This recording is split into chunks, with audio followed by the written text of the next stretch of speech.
গরম মশলা ছাড়া এখানে সব রকমের মশলাই দেখতে পাচ্ছ। তো আমি আজকে করছি ফুলকপির পরোটা। তো দেখো, ফুলকপিটাকে আমি প্রথমে স্টিম দিয়ে নিয়েছি, ফুলকপির সঙ্গে একটা আমলকিও স্টিম দিয়েছি। আর দেখো, আমি সেই গরম ফুলকপিটাকে একটা ম্যাশার দিয়ে একটু নরম করে নিচ্ছি, তারপর এটাকে হাত দিয়ে চটকাবো। তো ফুলকপিটাকে আমি প্রথমে ভালো করে গোটা ফুলকপিটাকে পাতা পাতা ছাড়িয়ে সুন্দর করে ধুয়ে নিয়েছি, নিয়ে প্রেশার কুকারে একটা আমলকি দিয়ে হলুদ নুন দিয়ে সেদ্ধ করে নিয়েছি। এইবার দেখো, সেই ফুলকপিটাকে চটকে নিয়েছি আর ওই মশলাগুলো দিয়েছি, আর একটু আদা কাঁচা লঙ্কা আমি বেটে রেখেছিল, সঙ্গে একটু ধনেপাতাও দিয়েছিলাম। সেই বাটাটাকে আমি এর সঙ্গে দিয়ে ভালো করে মেখে নিচ্ছি। আর ওই যে এটা দেখলে আমলকিটা, সেই আমলকিটাও চটকেছি। আর হ্যাঁ, গরম মশলাটা আমার সেখানে দেওয়া ছিল না, যেহেতু গরম মশলাটা পরেই দিলাম। আর ওই আমলকিটাকে আমি এখানে চটকে নিয়েছি।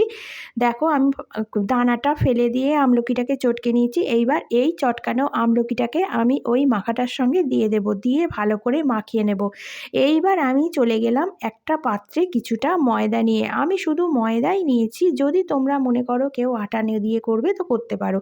ময়দা দিয়ে আমরা খুব ভালোবাসি, তাই ময়দাই নিয়েছি। ময়দার মধ্যে তেল দিয়েছি, নুন দিয়েছি, আর দিয়েছি গোটা জিরে।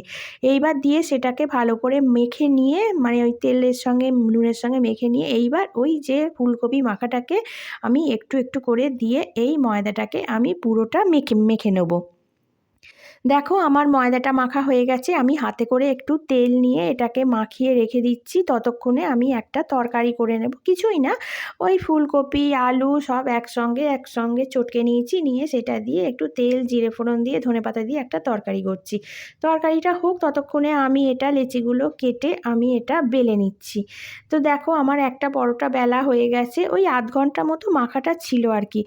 আর এদিকে আমার তরকারিটাও রেডি হয়ে গেছে। একটু গরম মশলা দিয়ে দিলাম, দিয়ে আমি এইবার তরকারিটাকে নামিয়ে ফেলবো।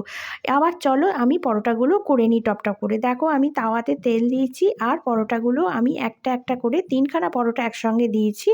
দিয়ে আমি এইবার পরোটাগুলোকে খুব ভালো করে লাল লাল করে ভেজে নিচ্ছি। একটু ক্রাঞ্চি ভাব না হলে কিন্তু টেস্ট আসবে না।